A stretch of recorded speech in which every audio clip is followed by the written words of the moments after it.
Hi, welcome to Beyond the Destination. My name is Michael. And I'm Susan. Beyond the destination. Beyond the destination. Hi, in episode 2, we're going to talk about my life growing up with cerebral palsy. When did you first realize that you were different from the other kids?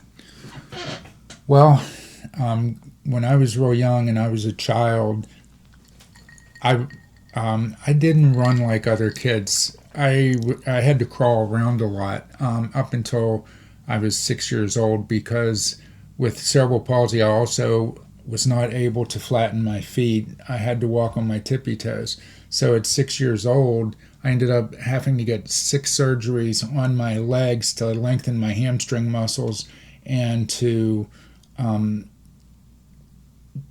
stretch tendons and things like that. So it took a long time. I went into for these surgeries in Philadelphia, Pennsylvania to Shriners Hospital, and they had me in the hospital for 6 months. And then when I came home, I was in a full body cast for about another 6 months. And then I had to learn to walk from there. And I started walking with 2 crutches. And then, so that's kind of when I realized that I was different, because all the other kids were out playing while I was inside, and I couldn't run, obviously, because I had a full body cast on. So did kids treat you differently when, Yeah, what were some of the challenges when through that?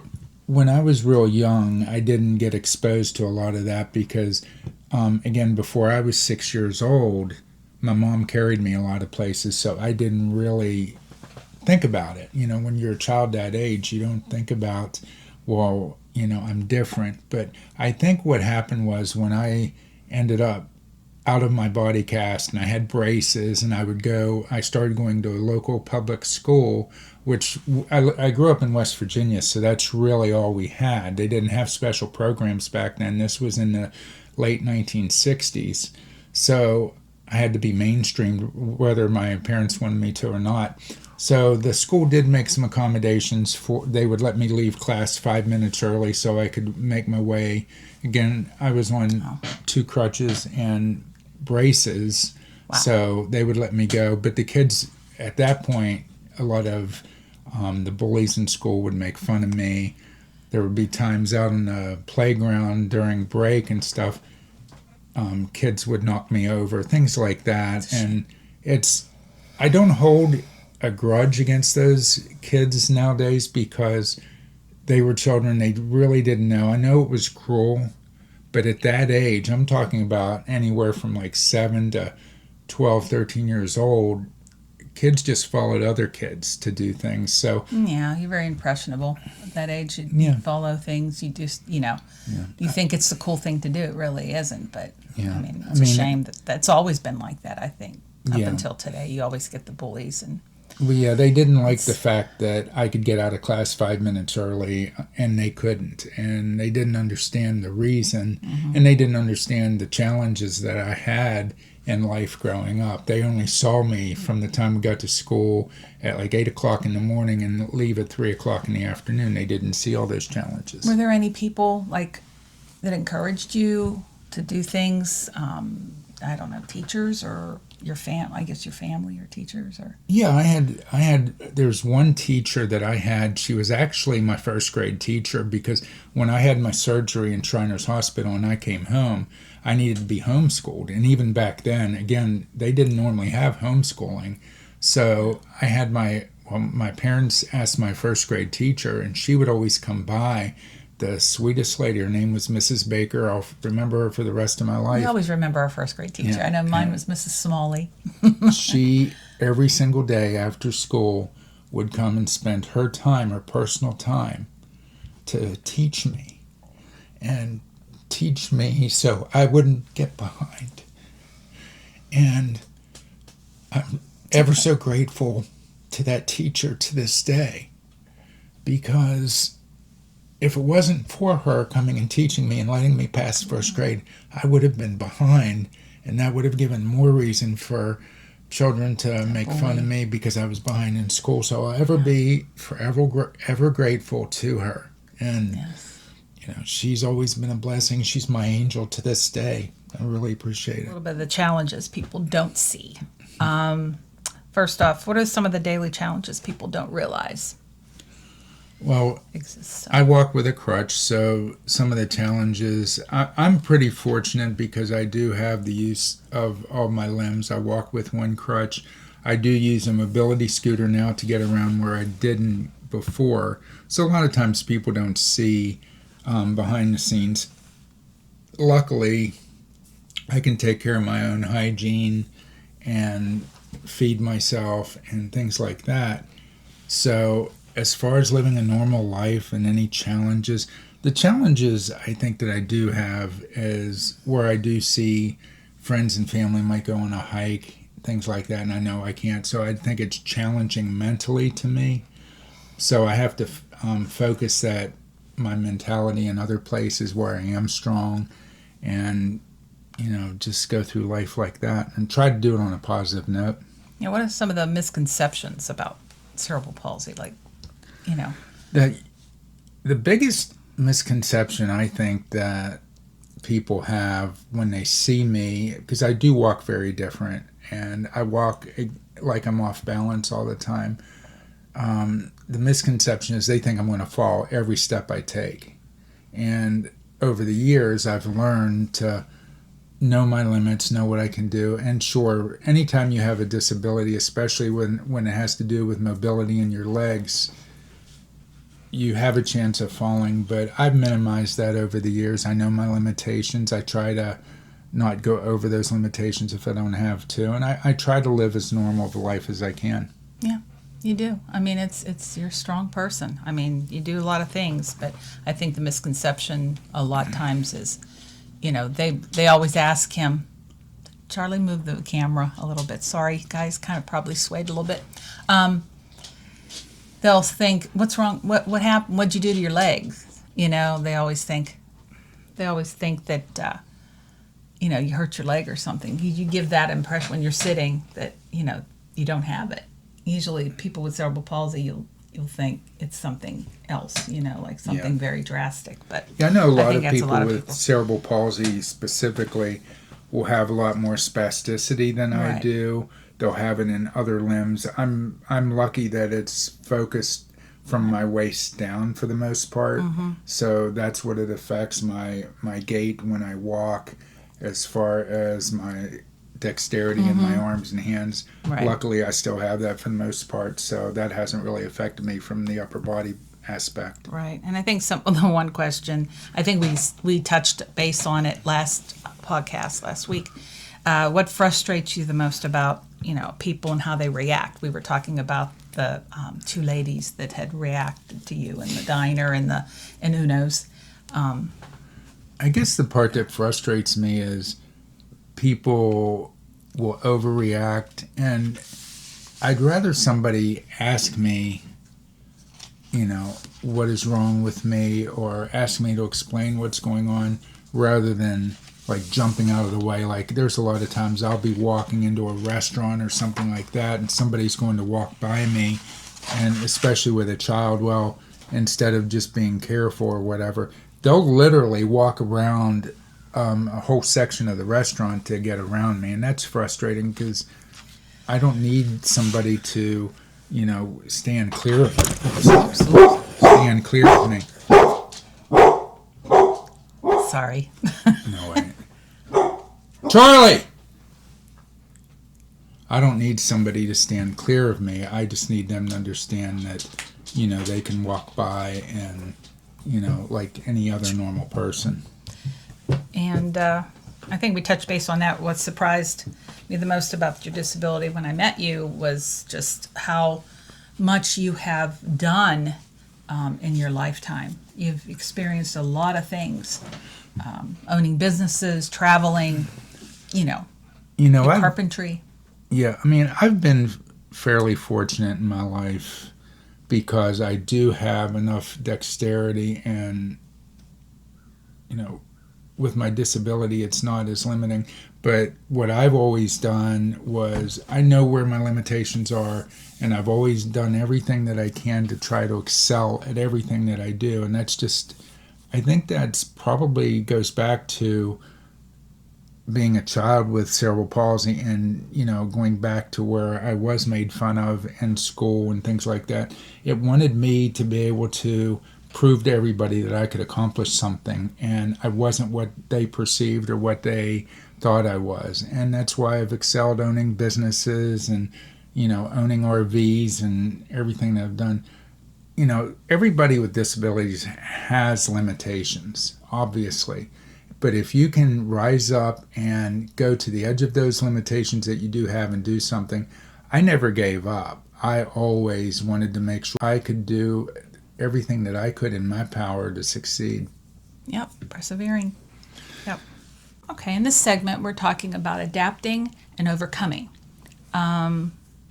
What things did you learn to do differently to adapt? To adapt, learn things to do differently. Well, for example, again, growing up in school, a lot of kids just, brought their books and everything because I walked with crutches. I didn't have the ability, so I would adapt by putting everything into a backpack and carrying it on my back. And this was way before kids started carrying backpacks to school. This was in the late 60s, early 70s, and I had a backpack everywhere I went. And the majority of kids at that time, they had the totes. Remember the big totes? Yeah. We had to carry. You couldn't carry that. Yeah. Yeah. So we didn't really bring our books home as much as kids do today either. We Right. did everything in school, so I don't know. And there's other things I've learned to adapt that I can't do what other people. So you just naturally find a way. If you want to make something happen, the old term, when there's a will, there's a way. You can figure it out, and that's what I've done. And I've never just given up. I'm not the type of person, my personality, just to give up. I've always found a way to do something, and that's what I want to try to get across with this podcast is, it's not about, getting acceptance for your disability. It's about living with your disability and living to life in the fullest capacity that you can. And, I'm hoping that's what we can do with this. Absolutely. And what helped you stay that determined? Like, what helped you stay determined every single day, of your life? Just kind of. The determination came from deep within. Again, I think it was because of some of the negativity I had growing up when it came to other kids and not being able to do some of the things that others did. And that made me more determined to actually go out and try things. I mean, when I was younger, I started when I was 6 years old walking with 2 crutches. Eventually, by the time I got to high school, I went down to a single crutch. And that crutch was more of an extension of me rather than being an add-on to support me. I used to play football in high school with my neighbors when they would go and play, and I broke crutches all the time. I'd come home and my mom would have to go out and buy me some new crutches because I wouldn't let it slow me down. I'd run, I'd try to ride a bike. I never did get very good at riding a bike. I just did everything. When I was growing up, I tried, and what I couldn't do, I understood I couldn't, and if there was a way I could adapt things to make sure I could do it, I did that as well. Wow. What are some of the things you're proud of? Like, what did you accomplish that you were proud of? Well, I have to say I'm super proud of... That was not a plug-in for me. But thank you, sweetheart. But it's true. I've accomplished love, and I've accomplished a lot in my life with owning several businesses in the RVs. I keep going back to that because those were big accomplishments, especially for somebody with limited mobility. To give you an example, the reason that I started my own business was that I was working. I had my degree and everything, and I went to work for companies, but I noticed that I would get overlooked for promotions. And I know, you can't ever prove discrimination, but I know I was overlooked because I had qualifications to be promoted to section leaders and then managers and supervisors, and every single time I was overlooked for someone else that didn't have the qualifications I did, or they would bring somebody in from the outside rather than promoting me. So one day I went into the company I was working for, and the one manager that I was supposed to be getting his job, he was leaving the company, and I was supposed to slide right up into it. And he told me, he was a friend of mine, he said, they won't bring you up. He said, I'm not going to get into the reason. He said, I recommended you for it. You've worked for me and you've done a wonderful job. And I won't get into the reasons, but they're bringing somebody in from the outside for this position. And I said, okay, can you do me a favor? I said, can you lay me off? He said, what do you mean lay you off? I said, lay me off. I'm going to go on unemployment and I'm going to try to start my own business. I had no business experience, nothing. It was all out of sheer determination. I turned around and I started my own business, and I started website development.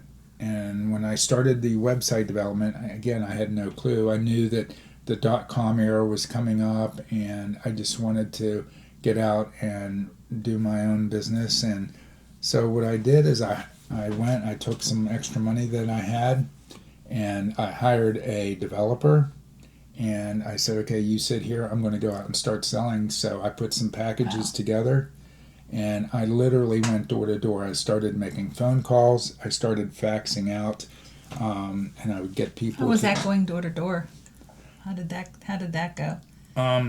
Well, when I say door to door, I would go door to door selling, but what I would do is I would call people on the phone, see if they had an interest. And I started out in my hometown of Pittsburgh, and I would go to different businesses, and I just went in on sheer determination, right. And I wouldn't let them say no to me, and I started selling.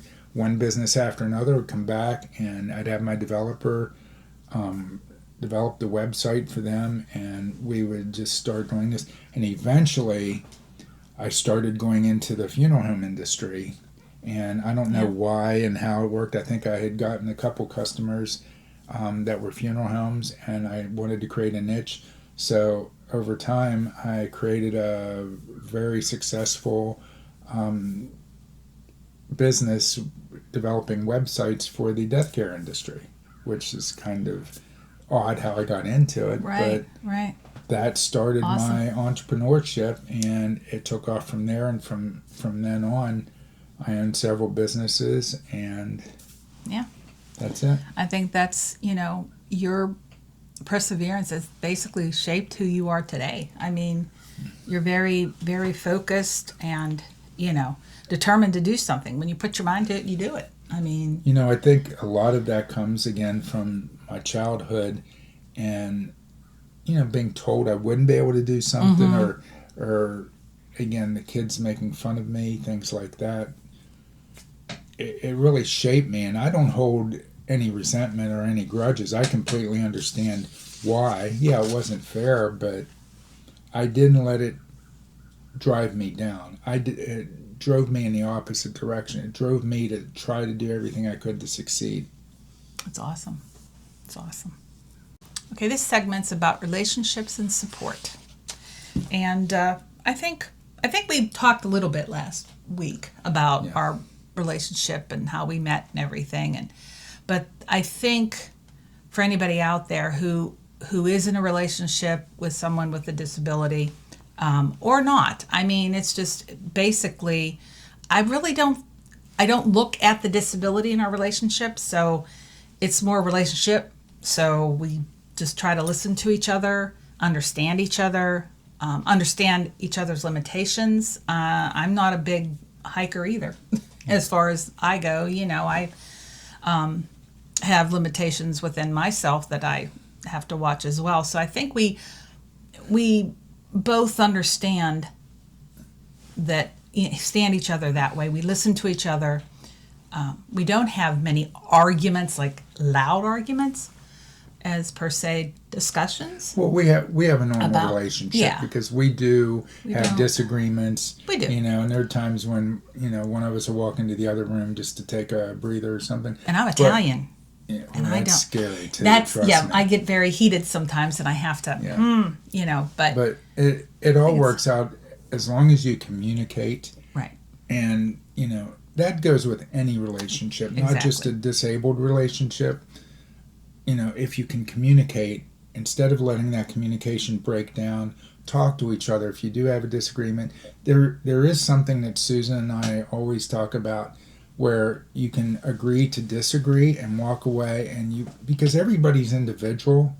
I have my own personal beliefs and so forth, and so does she. So there's going to be times we're human.